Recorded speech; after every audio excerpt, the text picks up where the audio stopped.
ETF index mutual funds నేర్చుకుని stock మార్కెట్లో రాణించాలనుకుంటున్నారా? వెంటనే ఈ నెంబర్కి కాల్ చేయండి.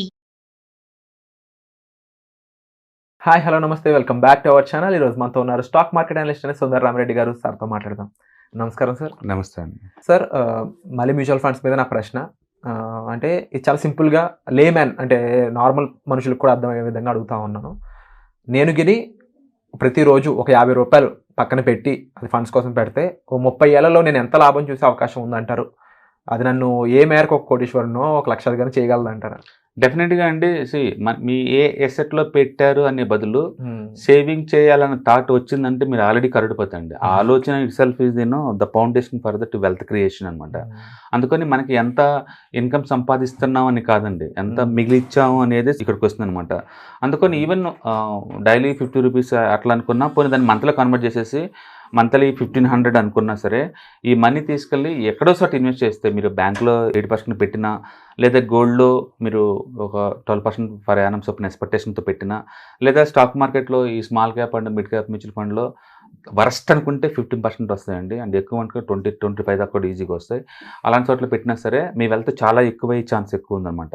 నేను యావరేజ్ మీద worst small cap mutual fund worst performance గురించి మాట్లాడినా అంటే 15% గ్రో అవుతాయి ఈజీగా నెక్స్ట్ 30 ఇయర్స్. ఎందుకంటే ఇండియా జీడిపి గ్రోత్ చాలా పెద్దది కాబట్టి, అండ్ ఇండియాలో మ్యూచువల్ ఫండ్స్ ఉన్న ఎక్స్పీరియన్స్ చాలా పెద్దది కాబట్టి ఆ ఏరియాలో. కాబట్టి నెలకి 1500 చొప్పున మీరు ఎస్ఐపి క్యాలిక్యులేటర్లో మెన్షన్ చేశారనుకోండి, అండ్ 30 ఇయర్స్ పెట్టారనుకోండి, నేను వరస్ట్ సినారియోలో మ్యూచువల్ ఫండ్ పెడుతున్నాను 15%. బెస్ట్ సినారియోలో కాదు నేను పెట్టేది, వరస్ట్ సినారియోలో. గుర్తుపెట్టుకోండి, last quant small cap mutual funds 27% చొప్పున లాస్ట్ 10 ఇయర్స్ నుంచి 27. Last 5 years average 35%. ఈ సంవత్సరం 65% ఇచ్చింది. బట్ ఎకానమీ ఎప్పుడు ఇలా ఉంటుందని మనం అనుకోవట్లేదు, ఇంత bull market. But even down side market వచ్చినా సరే యావరేజ్ మీద 15% గ్యారెంటెడ్ అండి. మీరు పెట్టిన టోటల్ అమౌంట్ వచ్చి రఫ్గా 5 lakh rupees, just 5 lakh rupees పెట్టారు 2 సంవత్సరాలు అంతే. మీకు దగ్గర దగ్గర 1 కోటి రూపాయలు వస్తాయండి. ఏది 15% వేసుకుంటే, వరస్ట్ వేసుకుంటే. దాని మీనింగ్ ఏంటంటే పుట్టిన ప్రతి వ్యక్తి కూడా కోటేశ్వరుడిగా సాగటానికి ఒక ప్రైమరీ హక్కు ఉందన్నమాట. బట్ వాళ్ళు చేయాల్సిందల్లా 50 రూపాయలు పక్కన పెట్టుకోవటం. చాలా మంది ఆ పాసిబిలిటీ గుర్తించకపోవడం గల కారణాలు ఏమంటారు? ఒకటి, మనుషులు ఏంటంటే ఈజీగా టెంప్ట్ అవుతారు. ఒకటి ఏదైనా ఎదురు ఒక ఐస్ క్రీమ్ కనిపెట్టింది అనుకోండి, వెంటనే టెంప్ట్ ఐస్ క్రీమ్ అంట. ఒక జిలేబీ కనిపెట్టింది అనుకోండి, వెంటనే ఆకలి పెట్టుకొస్తుంటుంది. Discipline life. ఓకే. అండ్ రెండోది, ఫ్యూచర్ గురించి ఆలోచించే అంత ఎడ్యుకేషన్ వాళ్ళకి ఉండకపోవచ్చు. ఇప్పుడు ఇన్ఫ్లేషన్ ఇవి మాట్లాడామనుకోండి, అవి ఏంటి అంటారు ఈవెన్ డిగ్రీ చదివిన వాళ్ళు కూడా. ఇన్ఫ్లేషన్ అంటే ఏంటి అంటారు, ఎందుకంటే అకాడమిక్లో అలాంటి సబ్జెక్టులు లేవు అనమాట. మన ఫ్యూచర్లో రేట్లు పెరుగుతాయి అంటే అవునా, అందరూ తెలుసు మళ్ళీ ఆ విషయాలు. అంటే సైంటిఫిక్ వేలో ఫ్యూచర్లో మన లైఫ్ స్టైల్ ఇలా ఎఫెక్ట్ అవుతుంది అనే విషయం వాళ్ళకి తెలియదు. ఓకే. అందుకని ఫ్యూచర్లో ఇన్ఫ్లేషన్ వీటి వల్ల లివింగ్ కాస్ట్ పెరగబోతుంది, సేవింగ్ చేయాలని తప్పన వాళ్ళకు ఉండదు. ప్రస్తుతానికి చూసుకుందా ఉంటారు. అండ్ రెండోది ఏంటంటే మెటీరియలిజం ఎక్కువైపోతుంది. అంటే పెళ్లి చేసుకుంటే గ్రాండ్గా చేసుకోవాలి, 10 మందిని ఇంప్రెస్ చేయాలి. ఇట్లా ఒక ఇంట్లో మ్యారేజ్ ఏంటంటే 5 ఏళ్ళు ఇంకిపోద్ది ఆ ఇల్లు, ఈజీగా 5 ఏళ్ళు ఇంకిపోద్ది. ఒక రిచోడ్ కంటే ఎట్లాగా అఫోర్డబిలిటీ ఉంది, ఇట్స్ ఓకే. పల్లెటూరులో పొలాల్లో ఎకరాలు అమ్ముకుంటారండి పెళ్ళిళ్ళ కోసం. ఒక ఈవెంట్ కోసం ఎందుకు అమ్మాలి? ఒకరిని ఇంప్రెస్ చేయడం కోసం ఎందుకు అమ్మాలి ఇవన్నీ? ఒక ఇల్లు అప్పుల్లో పెట్టుకొని చేసుకొని మళ్ళీ గ్రాండ్గా ఫంక్షన్ చేసుకుంటూ ఉంటారు. ఇవన్నీ ఏంటంటే టెంపరీగా ఈగో సాటిస్ఫాక్షన్ చేసుకుంటూ ఈ మెటీరియలిజం మీద ఎక్కువ ఫోకస్ చేస్తూ ఉంటారు. వాడు ఒరిజినల్ సేవింగ్స్ మిస్ అవుతున్నాడు. అందుకని ప్రతి ఒక్కళ్ళు ఎవరైతే ఫ్యూచర్లో మేము ఫైనాన్షియల్ ఫ్రీడమ్ రావాలి అని బలంగా కోరిక అనుకుంటే, బలంగా ప్లానింగ్ అనుకుంటే, రోజుకి 50 రూపాయలు పక్కన పెట్టినా సరే ఈజీగా అవ్వచ్చు. అంటే ఇవాళ రేపట్లో డైలీ ఎస్ఐపీలు వచ్చినాయి, వీక్లీ ఎస్ఐపీలు వచ్చినాయి, మంత్లీ ఎస్ఐపీలు వచ్చినాయి, క్వార్టర్లీ ఎస్ఐపీలు వచ్చినాయి. స్మార్ట్ ఫోన్ ఉన్న వాళ్ళు ఎవరైనా సరే they can start the mutual fund instantly అనమాట. ఇంకా ఈ రోజుల్లో కూడా ఇంకా మీరు ఫ్యూచర్ కోసం ఇన్వెస్ట్ చేయటం లేదు అంటే ఎక్కడో బీసీ కాలంలో ఉన్నట్లు లెక్క అనమాట. బట్ అన్ఫార్చునేట్లీ ఎక్కువ మంది అలానే ఉన్నారండి.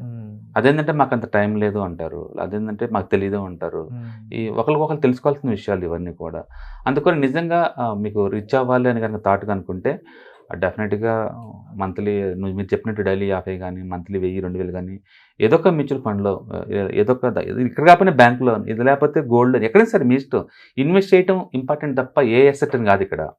ఇట్స్ ఇన్వెస్ట్మెంట్ ఆ థాట్ వచ్చిందంటే it self is the foundation for the financial freedom అనమాట. పెట్టుకోవటం వల్ల డెఫినెట్గా లాంగ్ టర్మ్లో మంచి వెల్త్ క్రియేట్ చేసుకోవచ్చు. అని క్యాలిక్యులేషన్ ఏ విధంగా చూడాలంటారు సార్? అంటే విన్నప్పుడు 50 రూపాయలే కదా చేసేద్దామనే ఈ కాన్ఫిడెన్స్ లో ఉన్నా కానీ, but what about the dedication? 50 years continue చేసి అంత ఉండాలి. ఎందుకంటే ప్రతి చోట లైఫ్లో ఏదో చోట నువ్వు అట్రాక్ట్ అయ్యి డివేట్ అయ్యే ఛాన్స్ ఎక్కువ ఉంది. అందుకని ఆటోమేషన్ చేయాలి. ఎస్ఐపి లాగా పెట్టారనుకోండి ఆటోమేటిక్గా వెళ్ళిపోతూ ఉంటాయి అనమాట. ఎంతో డిసిప్లిన్ లైఫ్ ఉంటే తప్ప వెల్త్ క్రియేట్ అవ్వదండి. ఎందుకు సొసైటీలో కొంతమంది రిచ్ వాళ్ళు ఉంటారు, ఎక్కువ లేని వాళ్ళు ఉంటారంటే ఎవరి దగ్గర అయితే డిసిప్లిన్ ఉంటుందో, ఎవరైతే ఖర్చులు కంట్రోల్ చేస్తారో, ఎవరైతే లైఫ్ స్టైల్ వాళ్ళ ఖర్చులు తగ్గట్టు డిజైన్ చేసుకుంటారో, వాళ్ళ ఇన్కమ్ తగ్గట్టు they are the కరోడ్పతీస్.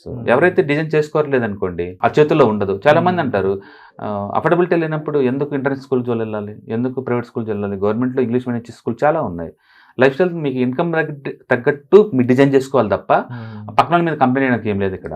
And sir ఇప్పుడు మీరు చెప్పిన ప్రాసెస్ చూసినప్పుడు గోల్ ఓరియంటెడ్గా నాకు ఇది కావాలి కాబట్టి నాకు ఎంత అమౌంట్ కావాలి, రైట్. నేను ఇప్పుడు 30,000 కాబట్టి నా రిటైర్మెంట్ అవుతుంది. ఫర్ ఎగ్జాంపుల్ నాకు 10 ఏళ్ళలో ఇంత అమౌంట్ కావాలి, నాకు పలానా ఈవెంట్ ఉంది, అది పిల్లల చదువులు అయి ఉండొచ్చు, సంథింగ్ ఎల్స్ అయి ఉండొచ్చు, దానికి ప్లాన్ చేసుకోవడానికి కూడా ఈ ప్రాసెస్ ఏ విధంగా ఉపయోగపడుతుంది మ్యూచువల్ ఫండ్స్ కానీ? డెఫినెట్గా అండి. మీరు ఒకసారి నేను ఫ్యూచర్లో ఫైనాన్షియల్ ఫ్రీడమ్ నాకు రావాలి, నాకు నాకు ఇలా గోల్ ఉంది అని అనుకున్నప్పుడు ఈ మ్యూచువల్ ఫండ్స్ అనేది ఏంటంటే ఈజీగా మేనేజ్ చేయడం కోసం పనికి వస్తుంది అనమాట. ఎందుకంటే వేరే అసెట్లు అవి కూడా ఇలా 1000 రూపాయలతో నువ్వు బిగించేయలేవు.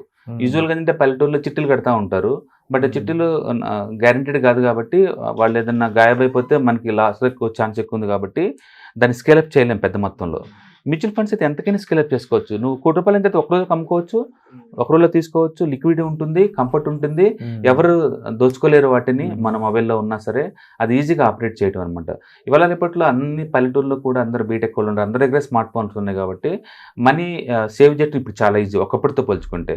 ఒకప్పుడు ఇవేం లేని రోజుల్లో ఈ బ్యాంక్లో లేదా పోస్టల్ డిపాజిట్స్ ఇవి చేశారండి. బట్ ఇప్పుడు ఇవన్నీ వచ్చేసినాయి, యూట్యూబ్లో కంటెంట్ బోల్డ్ అంతా ఉంది.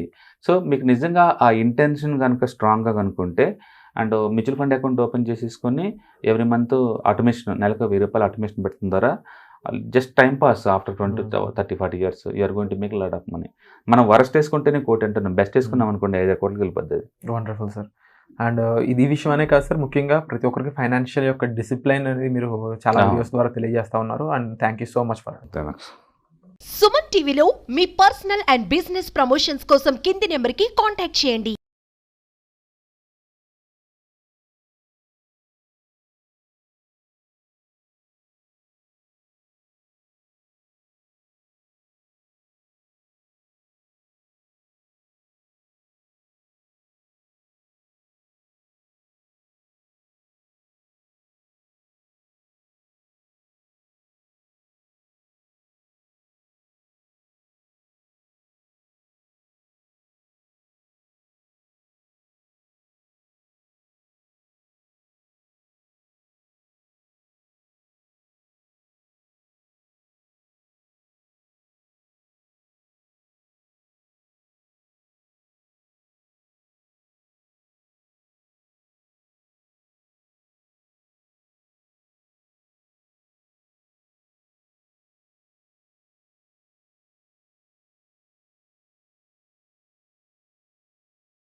సుమన్ టీవీలో మీ పర్సనల్ అండ్ బిజినెస్ ప్రమోషన్స్ కోసం కింది నెంబర్కి కాంటాక్ట్ చేయండి.